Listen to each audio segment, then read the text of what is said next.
Está no ar. Gente que Fala. O melhor programa de debates do rádio brasileiro. Gente que Fala. Tem texto e direção geral do jornalista Fausto Camunho. Gente que Fala. Reúne de segunda a sexta-feira formadores de opinião para discutir as principais notícias do dia. Gente que Fala. Tem o selo de qualidade APCOM. Certo?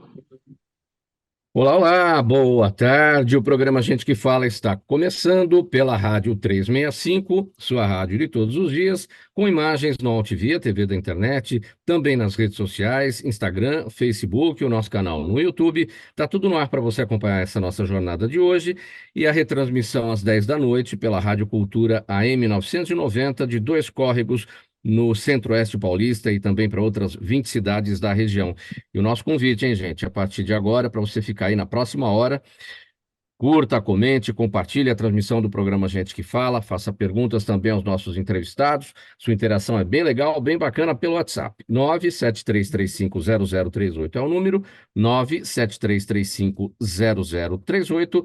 Eu sou Mauro Friesman, edição de terça-feira por aqui. Muitos assuntos relacionados com desenvolvimento humano, desenvolvimento social, áreas importantes para a gente tratar nessa edição de hoje. Eu apresento aqui, primeiramente, o Obá Adekunle Aderounmu. Ele é diretor-presidente do Centro Cultural Africano e sacerdote espiritual, além de promotor do culto de Ifá.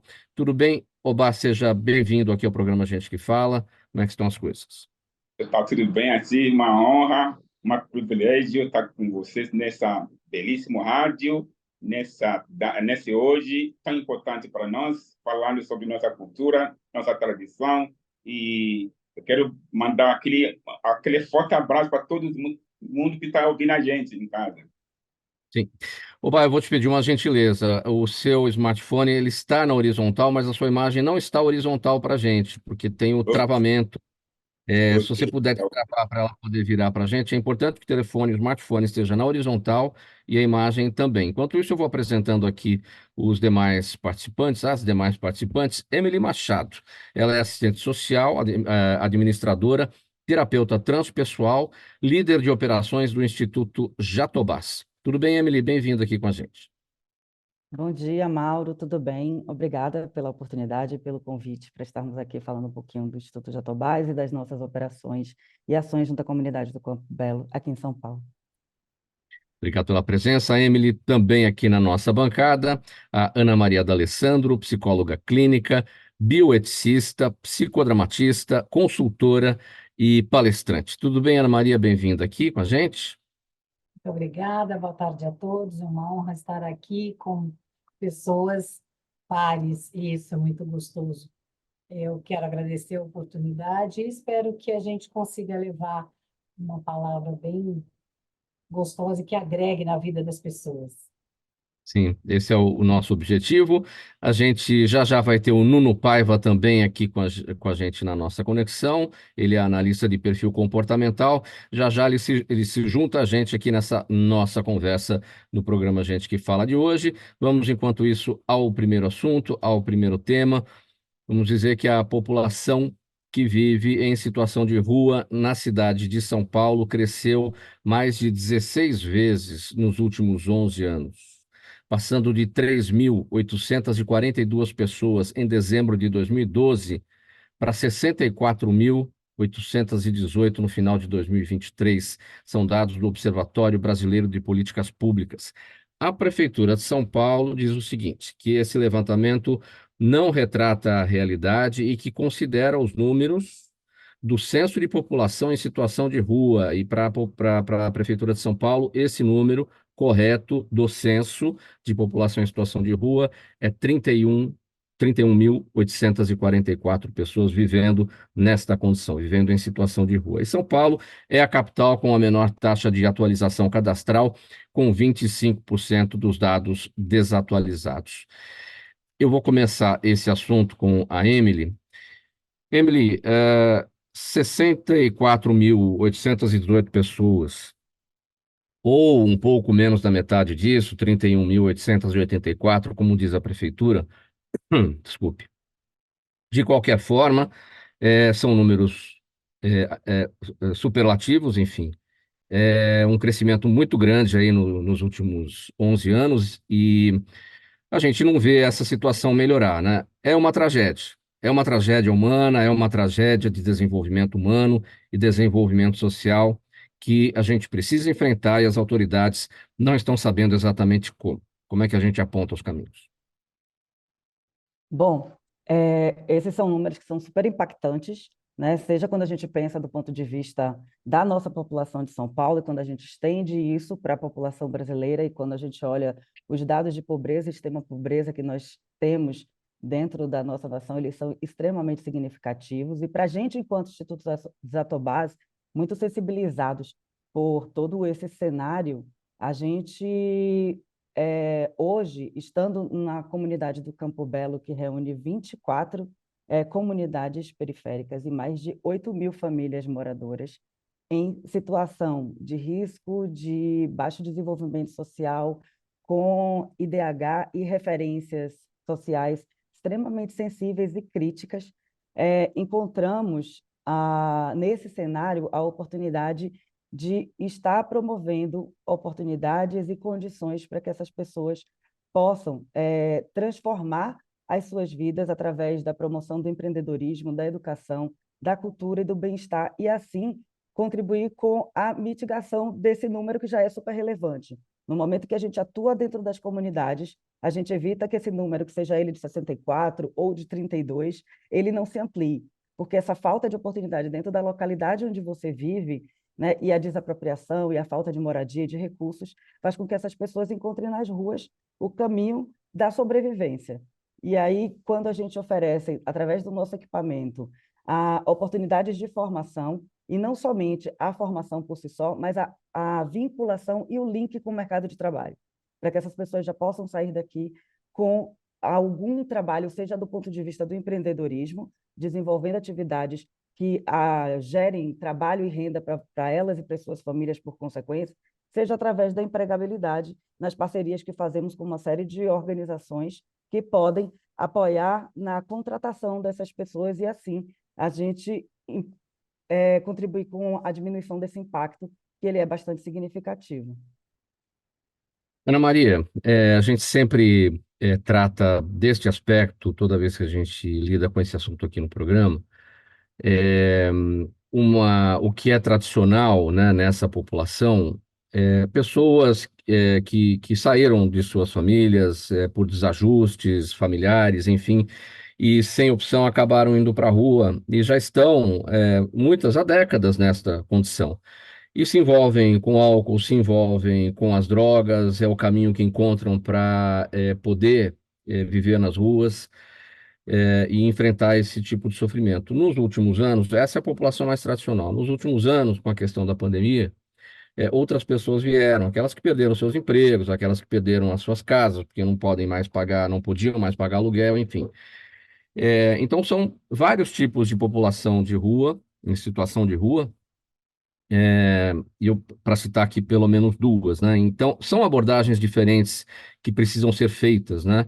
Isso dificulta ainda mais as ações de desenvolvimento de assistência social aí por parte das autoridades. Enfim, como é que a psicologia clínica, que é a sua área, aborda isso, observa esse ponto? É uma situação bastante delicada, porque eu concordo com a Emily, eu digo até que é um desastre na vida das pessoas, e a gente acaba sentindo os efeitos desse desastre, né? Nós que não estamos lá, mas fazemos parte. Eu acho que a maioria das pessoas tem que compreender que não é um fato isolado, é uma questão social. Sem dúvida nenhuma, as pessoas que perderam a sua casa, que perderam a sua condição de vida, de um trabalho, de conseguir se manter, pagar minimamente saúde, alimentação. Essas pessoas estão em sofrimento, né? A gente percebe o aumento da ansiedade, a gente percebe o aumento da depressão e, às vezes, muito equivocadamente, né, as pessoas acreditam que quem está empregado, quem está numa outra condição de vida, ela não, só ela sente a ansiedade o processo de depressão. Não é real, não é? Essas pessoas elas perderam coisas, elas estão em luto, e luto o tempo todo, porque a cada dia ela se depara com algo que ela já não pode mais ter. E a dificuldade dela encontrar um caminho, porque as portas são fechadas. Então, muita gente, principalmente por conta da pandemia, perdeu seu trabalho, perdeu sua casa, teve que migrar para morar com parente, com vizinho. Eu atuei muito com projeto social, com geração de renda, então conheço um pouco essa realidade também e sei o quanto é importante a gente conseguir dar dignidade, e principalmente através de um trabalho. E isso se dá através do estudo, se dá através de ações como o Instituto Jatobás tem. Enfim, eu percebo que a cada dia que passa, essa população que está lá fora, ela está cada vez mais desprovida de uma atenção, tanto por parte do governo, como por parte da gente, que também é cidadão e que também está em contato direto com estas pessoas, mas a maioria das pessoas acha que não é dela a responsabilidade, mas é. Então, eu não sei se eu fui clara, mas é uma Sim. questão de saúde mental, inclusive, né? Sim, foi claro. E esse gancho, esse aspecto eu vou puxar aqui com o Obá para a gente abordar também a responsabilidade da sociedade, Obá, em relação a esse quadro, de todas as populações que vivem em situação de rua, independentemente dos motivos que as levaram para essa condição. E qual é o alcance dos braços, né, do terceiro setor, das igrejas, né, que são fundamentais, né, nessa linha paralela, né, do poder público para poder salvar essas pessoas dessas condições. Mas os braços parece também têm sido muito curtos para isso, né?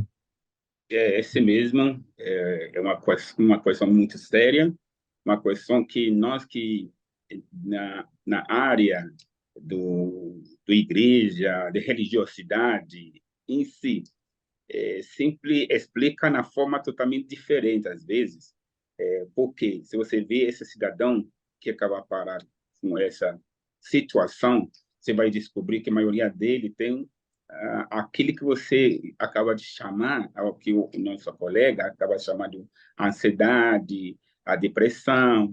Então, são essa parte de doença mental que a pessoa, às vezes, passa através de suas perdas, através de tudo que aconteceu na vida de pessoa, e acabar parar nesse tipo de situação inconfortável. E cada dia a população sofre com isso, e nossa religião começa a ver isso com uma forma crítica, para que o próprio público comece a ver sociedade, a forma que a gente pode ajudar na saúde mental da população. Uma saúde mental tão importante que são ele que determina séries funções aonde nós nessa área, se você vê população em si, você vai descobrir que a maioria de população são os afrodescendentes. Aliás, através do IBGE, você vai ver que 56% são afrodescendentes, que já têm esses problemas sérios de depressão, de ansiedade, que é algo que a gente pode falar que está ligado à questão saúde mental. Então, por isso que o governo, o poder público, precisa cada vez atuar nessa área, ajuda as povo, explicando, a gente cada vez começa a explicar da onde vem essas chagas. Então, através da educação, através do ensinamento, através das palestras, através de várias ações sociais, a gente consegue resolver isso junto com o governo, porque o governo sozinho não vai conseguir. Mas, se você vê, a maioria da população está muito ligado à parte do fé, aonde nós atuamos, a gente conseguir ver nossa povo, nossa população muito mais muito mais do que ele está precisando, qual é o problema que ele está passando. Aí, através de cada trabalho que cada setor está fazendo, independente se você é de igreja, se você é de caça de religião de matriz africana, e a gente são mais acolhedor desse povo, até mais do que o próprio governo. Então, a Sim. gente sabe o que está acontecendo com esses povos. Então, por isso que, através da ação social, através da educação, ensinamento, de como a gente pode superar essa chaga de depressão, chaga de ansiedade, e a gente tem certeza que cada vez que a população tem essa noção do que, independente da sua classe social, se você é rico, se você é pobre, você pode passar por situação delicada e a poder pública precisa ingressar cada vez essa nossa ação do fé, através da religiosidade, através da fé de pessoa, para que cada um conseguiu seja mais forte quando é questão bem na área de saúde mental. Então, saúde mental melhorar, você vai descobrir que você conseguir diminuir os problemas sociais. Sim, Oba, existe algum estudo, algum levantamento a respeito da fé dessas pessoas que vivem em situação de rua? Não necessariamente a religião. Em religião existem inúmeras, mas a fé, a religiosidade de cada um, o caminho que cada um tem para se conectar com o divino. Existe algum estudo a respeito disso? Na realidade, ainda não tem estudo, mas a gente só pode ver a maioria do estudo que a própria IBGE está fazendo, onde fala da população do brasileiro, 56% são afrodescendentes. E justamente a gente quero explicar cada vez por que a maioria de afrodescendentes tem problemas social. E quando você começar a ver essa parte, você começa a ver sobre questão de identidade que tiraram de nós há muito tempo. Então, durante a colonização, não tem como a gente não vai falar dessa área para conseguir chegar à realidade da onde vem problema. Realidade existe alguma identidade que tira de nós e como a gente pode, o problema agora é como você pode resgatar essa identidade nossa população. Então, se você já Sim. fala 56 população do afrodescendente, então, quer dizer, a maioria das coisas que acontece, você pode lá ver, a maioria de pessoas que está nessa história, nessa situação que você está falando, são muito ligados a afrodescendentes.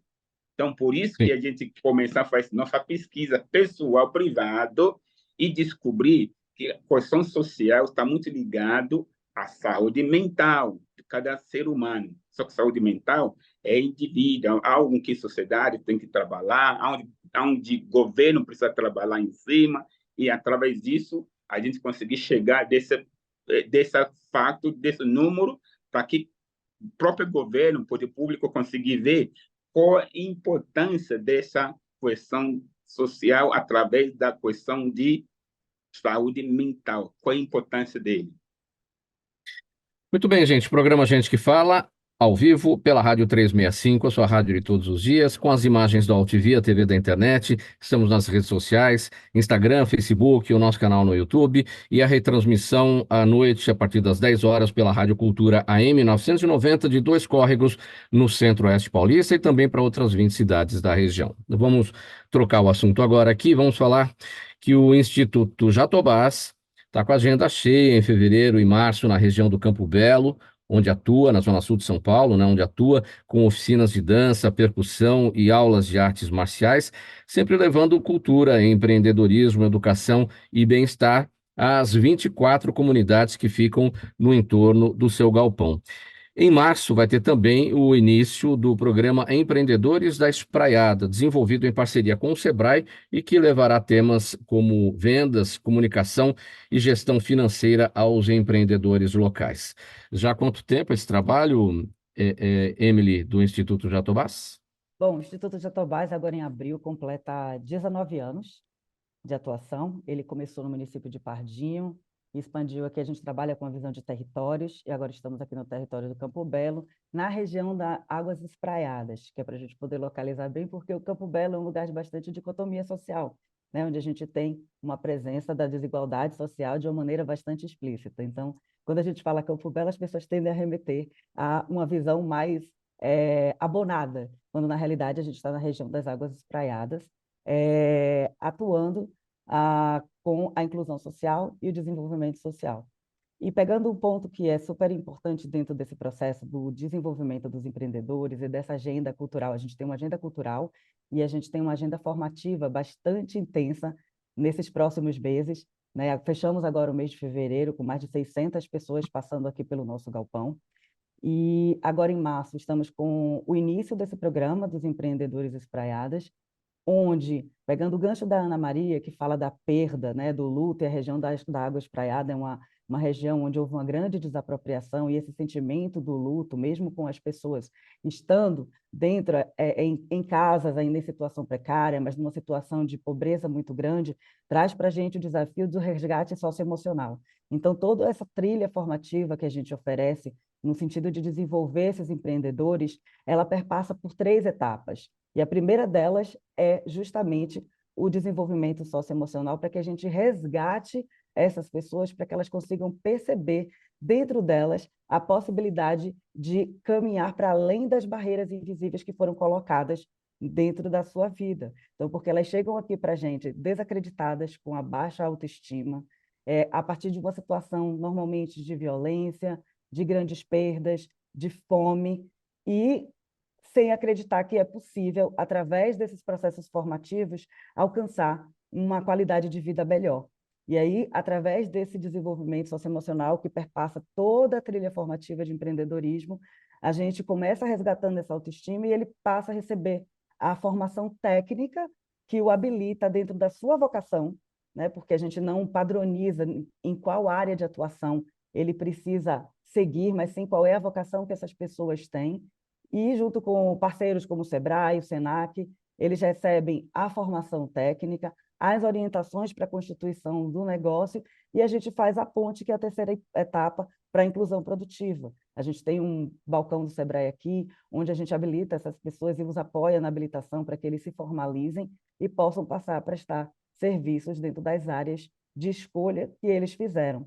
E, junto com isso, aqui na Água Espraiada, a gente é o primeiro e único galpão cultural que está aqui à disposição da nossa população em situação de vulnerabilidade. E aí a gente oferece uma vasta programação que inclui tanto oficinas como cursos permanentes, como oficinas de dança, oficinas de batucada, oficinas de artes marciais e outros cursos que complementam e aumentam o repertório cultural dessas pessoas. Porque, como o Obá trouxe, a gente também fala de saúde mental, a gente tem todos esses indicadores da população que nos acompanha e que reflete os indicadores nacionais de mais de 50% de pessoas que são pretas ou pardas, e aqui esse número ele é bem maior, que vem desse histórico nosso de desigualdade social, que está aí presente o tempo todo, e eles não têm acesso à cultura, eles não têm acesso ao que hoje está sendo oferecido para a população que tem condições de pagar. E o que a gente oferece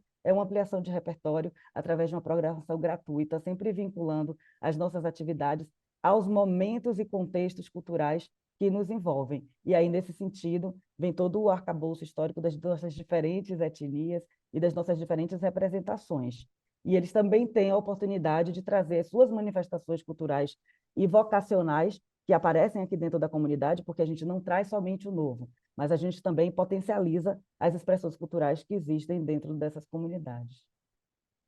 O programa Empreendedores da Espraiada é um programa ativo, ou seja, vocês vão atrás dos empreendedores ou cada um se manifesta no interesse e a coisa acontece mais passivamente? Não, a gente faz uma busca ativa desses empreendedores.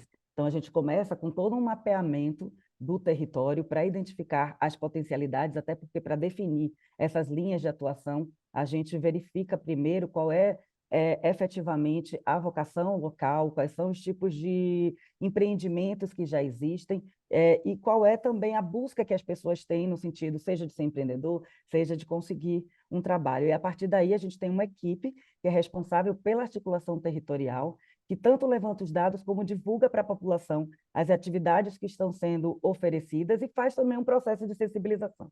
Porque, historicamente, ele já vem trabalhando de maneira empírica e, às vezes, não sente a necessidade da qualificação. E aí o nosso papel é sensibilizá-los para o quanto eles podem potencializar a atuação deles dentro do território e, quem sabe, até expandindo através de uma maior qualificação, do olhar para o produto ou serviço que eles oferecem. E aí, a partir do momento que eles adentram, eles passam a procurar ativamente. Aí a gente já pega um público que a gente já não precisa mais mobilizar para trazer, porque eles ficam ávidos de novas formações, mas estamos sempre fazendo essa busca ativa junto à comunidade, para que eles conheçam o que é que está sendo aqui oferecido e quanto isso pode impactá-los positivamente. O bairro do Campo Belo, nas últimas décadas, 20 anos ou 30 anos, talvez o Campo Belo talvez tenha sido o bairro que mais se transformou na cidade de São Paulo, mas ainda mantém aquelas características, nuances. Se olha para um lado, tem muita riqueza, se olha para outro, tem muita vulnerabilidade. E é um local onde muitas entidades, muitas ONGs, como o Instituto Jatobás, enfim, são pessoas do terceiro setor que trabalham para levar o que vocês também estão levando, né? Cultura, arte, empreendedorismo, enfim. Vocês se comunicam, essas entidades se comunicam para fazer um trabalho conjunto. O elo é o próprio, né? Ou seja, a vulnerabilidade é que precisa ser alcançada, trabalhada e resolvida, né? E vocês têm um trabalho conjunto entre. Eu me lembro, uma vez eu participei de um trabalho aí, numa reportagem, acho que era o projeto Tesourinha, né? Que lidava também com o empreendedorismo, ou seja, pessoas, né, que aprendiam a fazer cortes de cabelo e que de repente viraram empreendedores, criaram aí os seus espaços, os seus salões, enfim.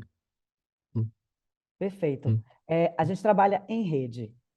uhum. E é fundamental a presença dessas outras organizações, porque individualmente nós não damos conta de todas as necessidades que a comunidade apresenta. Então, nós temos o nosso propósito e a nossa área de atuação específica, mas todas as demandas que se pode imaginar chegam aqui para a gente. E através da parceria com essas organizações, a gente direciona as pessoas para que elas possam ser atendidas nos equipamentos corretos. E intercambiamos muitas ações. Aqui no Galpão, a gente também tem uma biblioteca ativa, uma biblioteca viva. A gente tem todas essas atividades e começamos divulgando todas elas junto a essas organizações para que eles possam passar para os seus públicos atendidos, para que eles também possam participar das formações que fazemos. E, para além disso, a gente se complementa, né? Em 2023, nós rodamos a primeira edição de um programa chamado Mulheres Espraiadas, que trabalha com mulheres em situação de risco social. E o foco dele foi formação em 3 áreas: em cuidador de idoso, em gastronomia e em estética.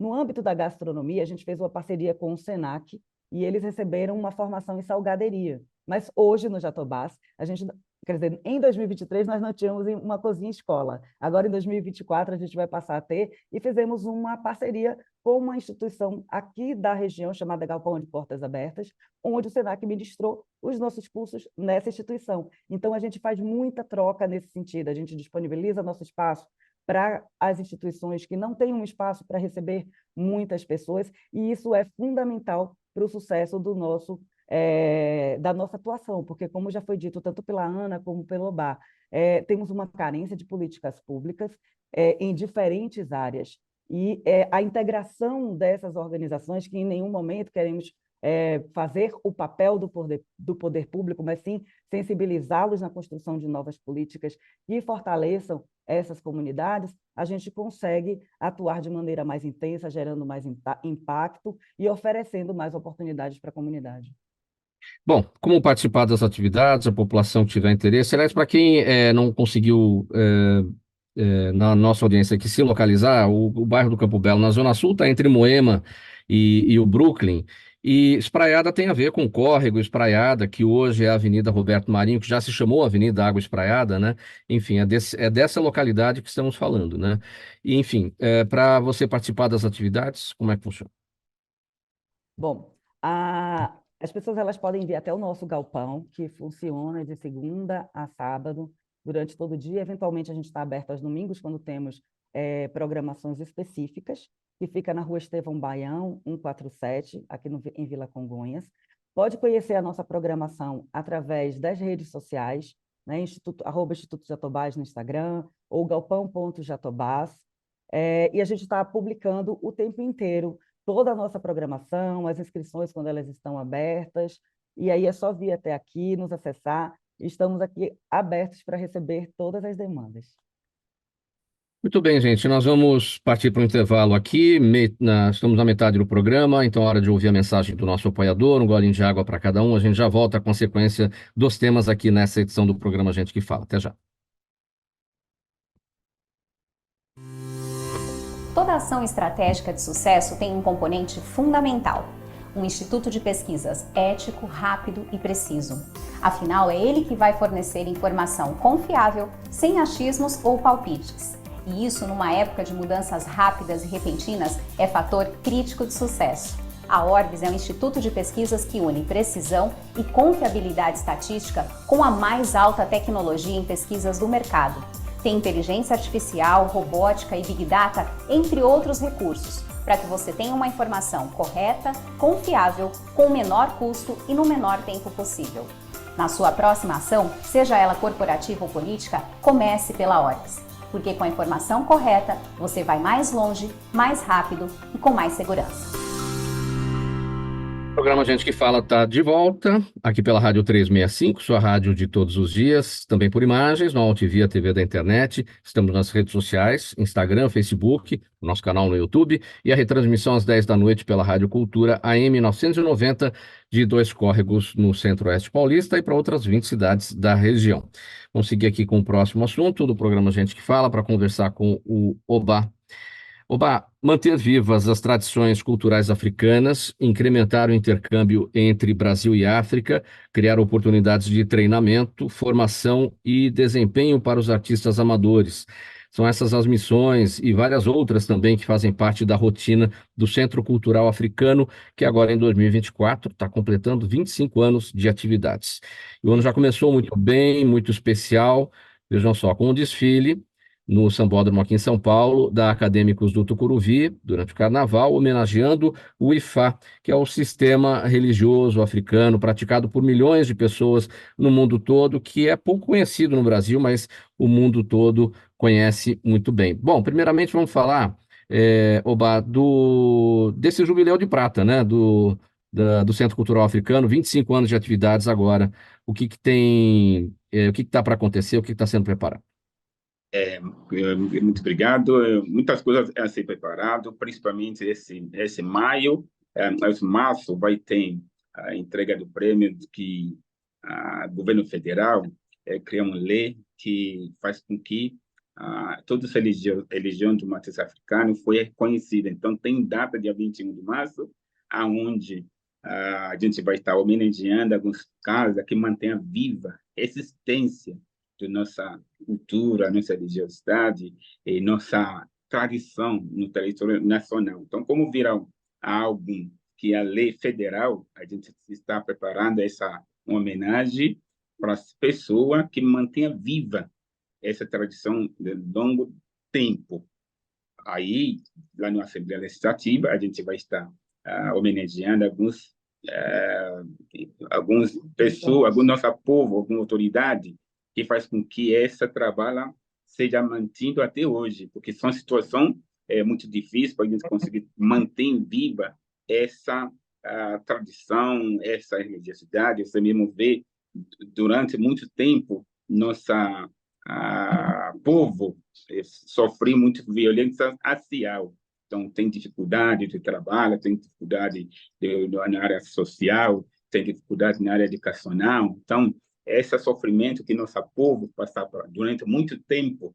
Então, o Centro Cultural Africano está trabalhando em cima disso para resgatar nosso povo, E você falar no último parte do programa, onde a gente fala de chaga social. Então, chaga social está em todos os lugares, principalmente com o nosso povo.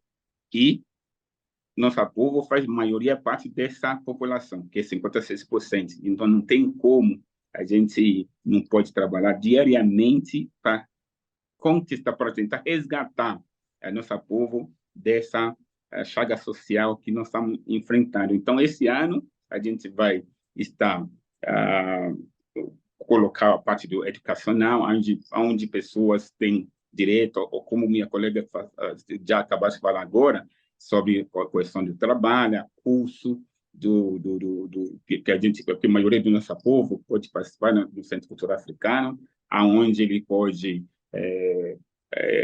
aprender sobre maioria a parte de nossa tradição, como funciona, é curso do folha, é curso como jogar búzios, como faz algo, questão cultural que pode ser beneficiário para a sociedade. Então, a maioria dessas cursos cultural que a gente vai estar promovendo esse ano no Centro Cultural e que interessa, população que interessou sobre esses cursos, pode entrar em contato com a gente através do nosso rede social, Centro Cultural Africano.com.org. Bar, vamos falar sobre o seguinte, porque você é sacerdote espiritual, promotor do culto do Ifá, e o Ifá a gente teve a oportunidade de entrar em contato, como está aqui na nossa nota, durante o desfile do Carnaval com acadêmicos do Tucuruvi, e o que é, o Ifá não é uma religião, ela é um sistema dentro de uma das religiões de matriz africana, não é isso? É isso mesmo, que é uma forma de nossa ancestralidade, pensa a sua filosofia, sua forma de fazer várias coisas. Então, a religião em si está dentro do Ifá, ciência está dentro do Ifá, físico está dentro do Ifá, biologia está dentro do Ifá, como se foi algo bem grande que nossos ancestrais têm para resolver o seu problema, tanto religiosidade, social e a física. Então, IFA é muito importante para a nossa sociedade e, pelo sorte, pelo algo muito bom para nós, a Escola Tucuruvi mostrar isso na avenida nesse último carnaval que foi feito. Então, o Centro Cultural está trabalhando em cima disso para cada vez mostrar qual é a nossa tradição, porque essa tradição não foi conhecida há muito tempo. Aí aqui a gente está ensinando nosso povo como que é o pensamento dos nossos ancestrais, que são situações que nossa ancestralidade passa para o mundo, mas ninguém entende sobre isso. Mas a gente usa essa oportunidade para explicar qual é a intenção dos nossos ancestrais. O que significa Ifá? E como que ele pode ser usado para a sociedade? Qual é a sua importância para a sociedade? Para que a sociedade pode crescer politicamente falando, economicamente falando e socialmente falando. Oba, vocês começaram então os trabalhos já há 25 anos, praticamente coincide esse tempo com o tempo da lei que prevê e que obriga o ensino da história da África nas escolas brasileiras, né? Isso foi em 2003, ou seja, 21 anos, e vocês estão completando 25. Ou seja, quando essa lei surgiu, vocês já existiam. Como é que vocês têm acompanhado isso? Porque, de fato, não vem acontecendo, né? Como é que vocês têm acompanhado e os trabalhos para agir no sentido de que a lei seja cumprida? Exatamente. Então, são dificuldades que a gente, mesmo que a lei já está lá, se não me engano, lei 10.639, que obriga o ensinamento de cultura, tradição do África em todas as escolas, em todo o território.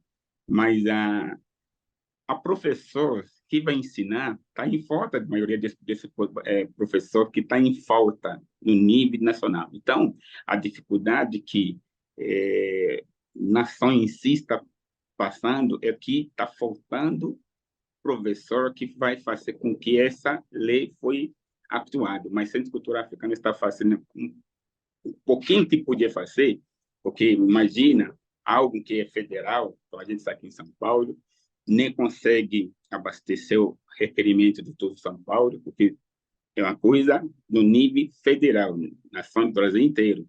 Agora, no estado de São Paulo, a gente conseguir receber a maioria da escola, fazer uma workshop aqui mostrando música, dança, a formação de tudo que a escola está precisando e nós conseguimos mostrar para a escola, mas é muito pouco ainda para que a gente está esperando, mas com o decorrer do tempo, a gente pensar a conseguir ampliar essa lei e a gente também cada vez usa essas datas importantes para chamar a atenção do poder público, para cada vez criar mais professor que pode ensinar a nossa população do algo sobre a África, porque África e Brasil não tem mais separação, o mundo inteiro sabe disso, devido à sua população, que é 56% da população são afrodescendentes, que precisa conhecer sua origem.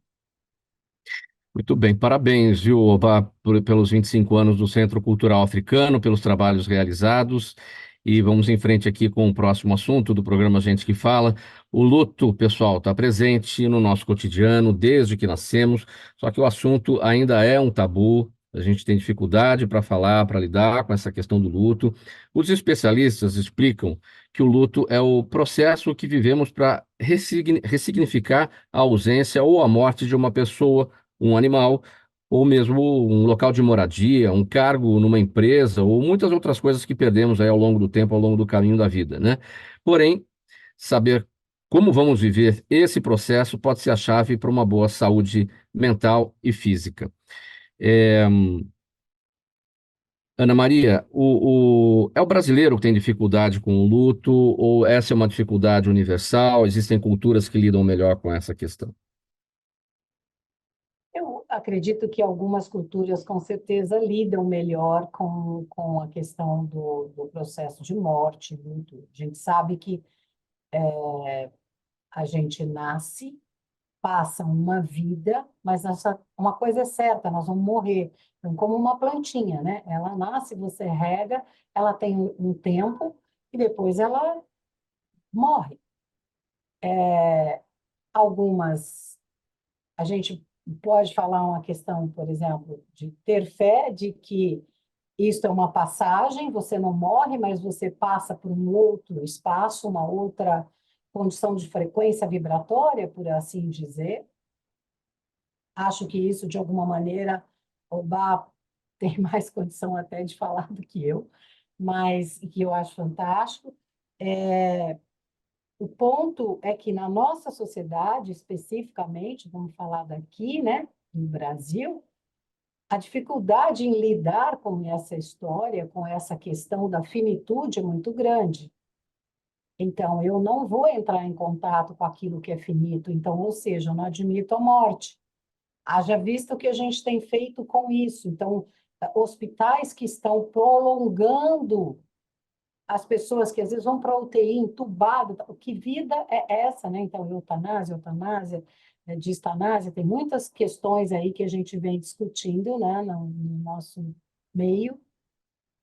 A questão do cuidado paliativo, por exemplo, então, certo dia eu falei alguma coisa com uma amiga, e aí ela disse, imagina, o que você está querendo?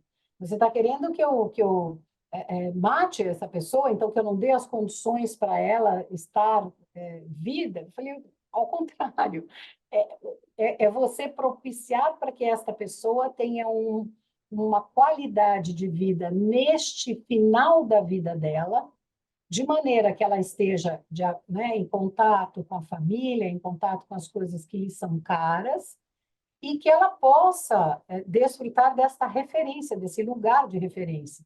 Porque, sem entrar em questões, né, gente, claro que às vezes uma UTI ela é importante, claro que eu estou falando daquela pessoa que já foi desenganada, que não tem mais condição. E que a hora que você fala assim, meu Deus, né, é finito mesmo, ela morre, e aí eu me percebo enquanto alguém que também vou morrer. Então, quando eu tenho essa identidade, essa identificação, e eu não quero saber, então eu afasto isso. Por isso a gente tem muita dificuldade em lidar com essa questão da finitude. E outra coisa, que é a coisa da perda, né? A gente perde algo e aí a gente vivencia um luto, que é o processo de vivenciar essa perda. Como eu vou vivenciar, como você vivencia, depende de como a gente foi educado, de quais são as nossas crenças, nossos valores. Então, quando você tem crenças que foram misturadas, fragmentadas, eu não tenho fé. E a gente não está falando fé na religião A, B, C ou D, a gente está falando de fé, fé nessa vida, fé de que algo acontece de bom, que eu pertenço a um lugar.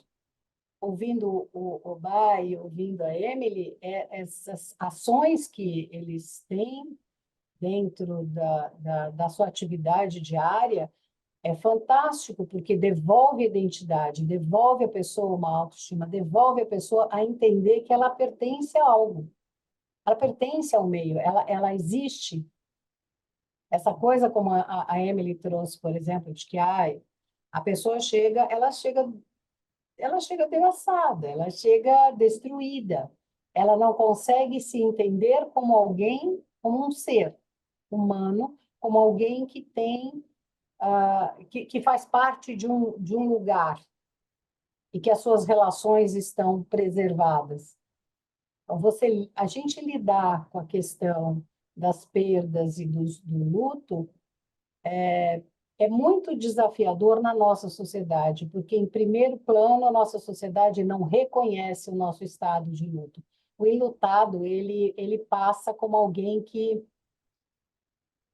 Sabe aquela coisa? Uma semana, você pode ter perdido o seu cachorro de estimação, você pode ter perdido a sua casa, você pode ter perdido o seu lugar na empresa, você pode ter perdido alguém muito próximo, muito significativo na sua vida, e todo mundo acha que, assim, 5 dias tá bom para você? 5 dias. Fora isso, já viveu o seu luto. 5, check, passa. Não tem mais por que você chorar pelos cantos. Você não pode, não é permitido. Só que a gente precisa desse espaço. E cada um tem... Eu costumo dizer que cada um tem um luto que é dele. O meu luto é diferente do seu, como é diferente do luto do Bá, da Emily, enfim. E a gente precisa aprender a respeitar isso. E tem um tempo que não é o cronológico, né? Não é o tempo cronológico, um dia, 1 hora, 1 semana, e aí 10 anos você vai viver o seu... Você acabou de viver o luto. Não, você vai viver de uma É. forma diferente. Você chegou num ponto que eu ia justamente te questionar. Cada um tem o seu luto, a sua forma, porque o luto ele é padrão, porque todo mundo morre, e, pode morrer por diversas causas, morte natural, morte acidental, mas todo mundo morre, as perdas vão existir para todos, né? Então, a diferença é que cada um encara de um jeito. A morte é padrão, mas encarar isso não é padrão. Não. É muito de indivíduo para indivíduo, e como eu falei, também depende muito da história de vida, né? De como é que Uhum. essa pessoa estava dentro da unidade, vamos chamar de uma unidade familiar, seja ela qual for, não precisa ser uma unidade que seja biológica, precisa ser família biológica. Aliás, a gente tem famílias durante a vida, que é muito bom, que não necessariamente é só de laços sanguíneos. Mas, então, de acordo com o que você recebe de valores, crenças, e você depois, lembra, na fase da adolescência a gente checa algumas coisas, né? Isso serve, isso não, isso eu gosto, isso não. Você vai criando a sua identidade. Então, de acordo com o que você tem de identidade, é que você vai se relacionar com a morte ou viver esse processo desse luto. Espero ter Deixa eu, respondido. sim, vamos girar esse tema aqui. Eu quero ouvir da Emily o seguinte, porque a Emily lida com a população mais próxima aí da vulnerabilidade, a população em situação de rua, enfim, como é que, olhando essas pessoas mais proximamente, aquelas que têm um risco até de morrer maior do que outras, como é que você lida com isso no dia a dia, Emily? Aqui no nosso dia a dia, na nossa realidade, a gente não mantém contato tão íntimo com esses processos. Como a gente acompanha a família como um todo, porque as ações elas são voltadas para as diferentes faixas etárias, e aí a gente termina entendendo os processos pelos quais cada um desses indivíduos está passando. E sempre é muito doloroso em função da falta de apoio para entender os processos, para vivenciar os processos, ou até mesmo para ser direcionado para um apoio psicológico. E aqui o que a gente faz? Dentro do âmbito do socioemocional, quando a gente tem contato com esse tipo de realidade, a gente faz uma orientação para encaminhamento. Então, a gente não faz encaminhamento direto, mas a gente orienta para que procure os serviços públicos que possam apoiar no direcionamento de questões que são mais sensíveis, como, por exemplo, um luto, como, por exemplo, uma perda iminente, ou uma situação em que você está lidando com um indivíduo que está fazendo a passagem e que está impactando na vida da família como um todo, principalmente porque a gente tem aqui um número grande de mães solos, que quando adoecem ou quando entram em uma situação crítica, você tem um desamparo familiar total e completo. Então, a gente sempre dá orientação para que eles procurem os serviços assistenciais que possam estar acolhendo e apoiando-os. Mas a gente está sempre atento a esse cenário, porque isso, invariavelmente, diante da formação que fazemos, ele aparece. Né? E como a gente acompanha as faltas, a gente acompanha a evasão, a gente procura saber, né, o que afasta o indivíduo neste momento que chegou aqui tão motivado a querer se transformar, a se afastar. E aí a gente vai tendo acesso a essas questões e encaminhando dentro das nossas possibilidades e limitações.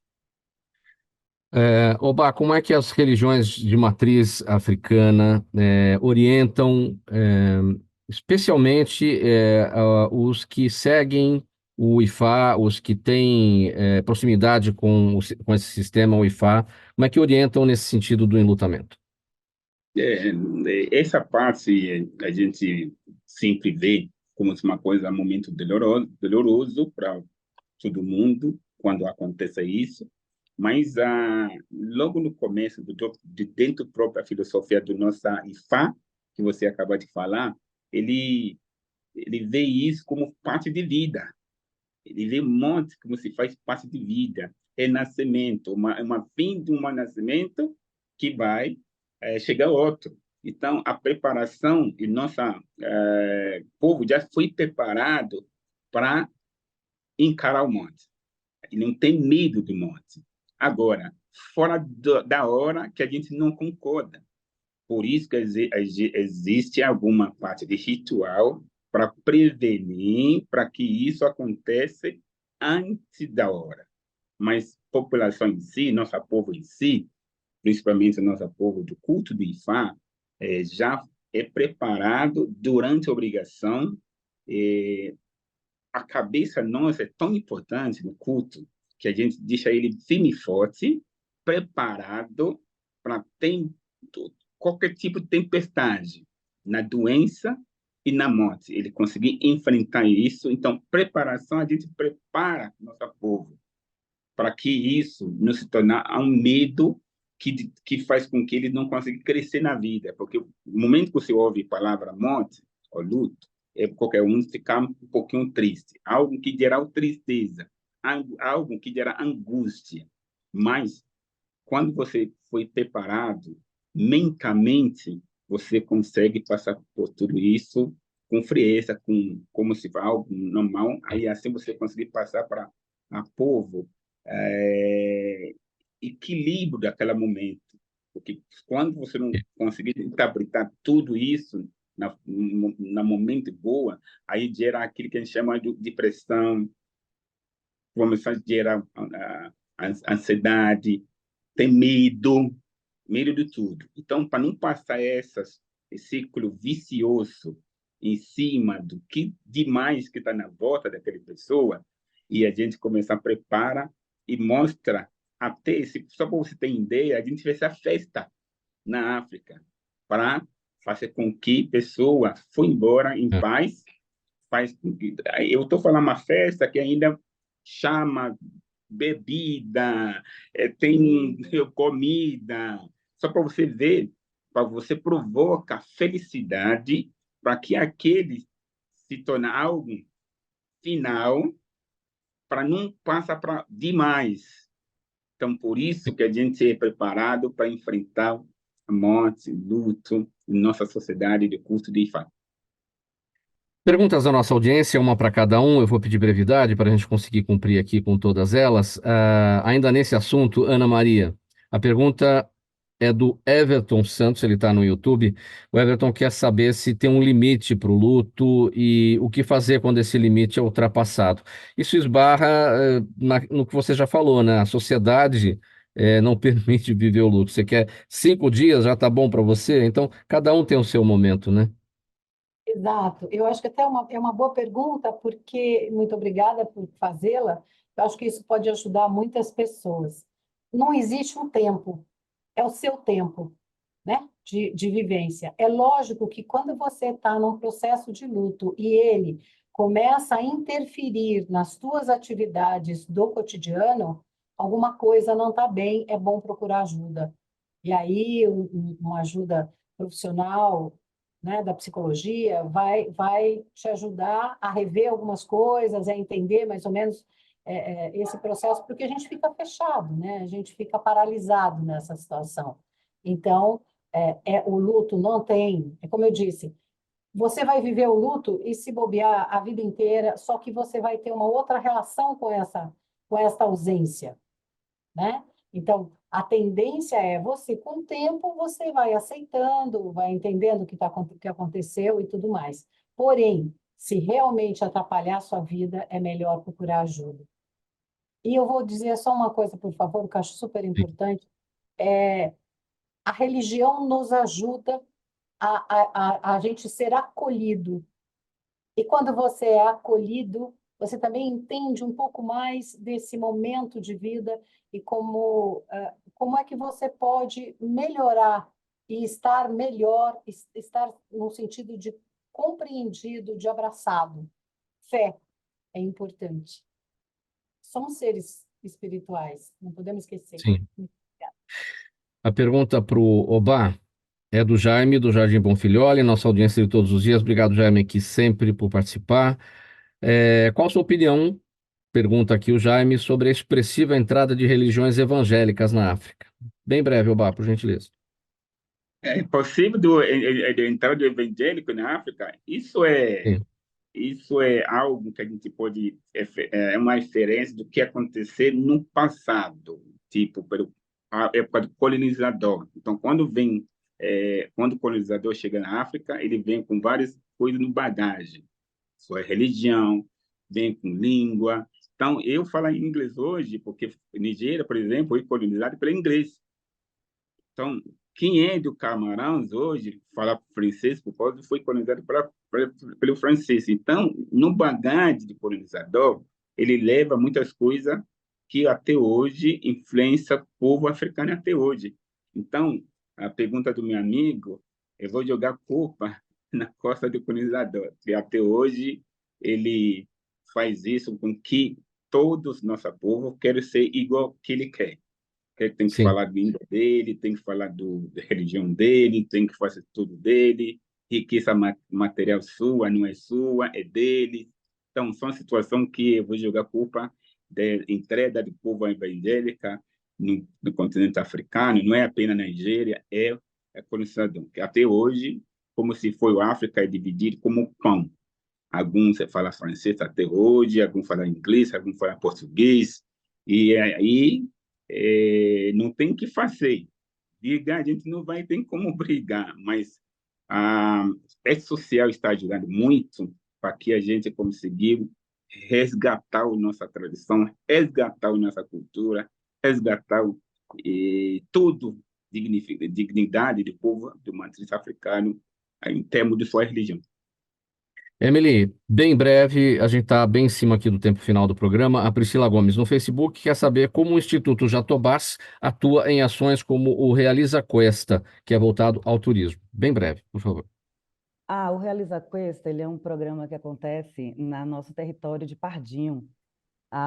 que fica próximo a Botucatu, para localizar melhor as pessoas, que é um programa que acontece anualmente, que também tem como foco o fortalecimento dos empreendedores locais que estão voltados para a economia criativa.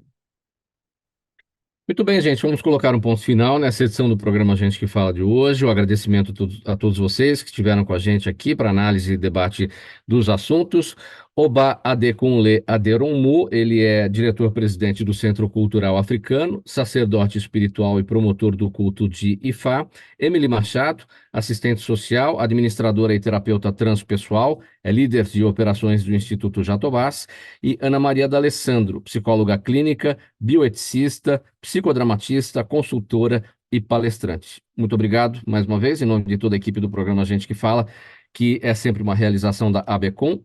Apresentação minha, Mauro Friesman, pauta e redação do Pedro Schiavon, Zenilda Salvato, nossa diretora de produção, jornalista Fausto Camunha, nosso diretor-geral, você aí do outro lado, sempre internauta, você espectador, você ouvinte, a razão da nossa presença aqui todos os dias. A gente volta amanhã a partir do meio-dia pela 365, sua rádio de todos os dias, também pela Altivia TV da internet, redes sociais, Instagram, Facebook, o nosso canal no YouTube e a retransmissão às 10 da noite pela Rádio Cultura AM 990 de Dois Córregos, no Centro-Oeste Paulista e 20 cidades da região.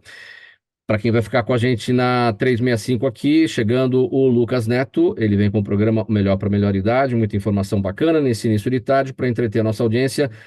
Bom programa, Lucas, boa tarde para a audiência, a gente volta amanhã, tchau, até lá.